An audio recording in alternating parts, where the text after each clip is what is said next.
আরে রাসেল ভাই না? কোনটা নাকি? ইয়েস ব্রো, আমি সেই রাসেল ভাই। আমি ওই সাইড থেকে আসলাম, ঝড়ের ওই পাশ থেকে। হেই, তুমি কি আমাকে সত্যি চিনতে পারছো না? হ্যাঁ, আমি আমি কে, তুমি আমাকে চিনতে পারছো না? আমি সেই রাসেল রাসেল ঢাকা থেকে আসছি। কতবার করে বলবো তোমাকে? হ্যাঁ, ঢাকা থেকে আসলে ভালো হলো না, তুই বাগান দিয়ে আসলি কেন? আমি ছোট থেকেই শহরে মনে করো বড় হয়েছি, এর জন্য মনে করো শহরের তাপমাত্রা অনেক মনে করো হাঁটাচলা করার সুযোগ পাই না।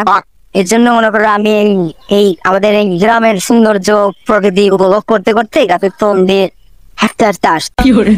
ঢাকার থেকে তো ভাব নিয়ে না, তোমার নাম রাসেল, আবার শুনছি যে রাসেল ভাই পারে, তুমি গ্রামে গেলে প্লেনে তোমার দাওয়াত দেবে না। আমি সাইড দাও ব্রো। এই ব্রো, হ্যালো, বলছি কি এখানে মোফাজ্জল নাম করে কাউকে ছিল নাকি? তাকে আমার একটু দরকার ছিল যে। তা নাই জানলাম, তা তুমি কি জানো?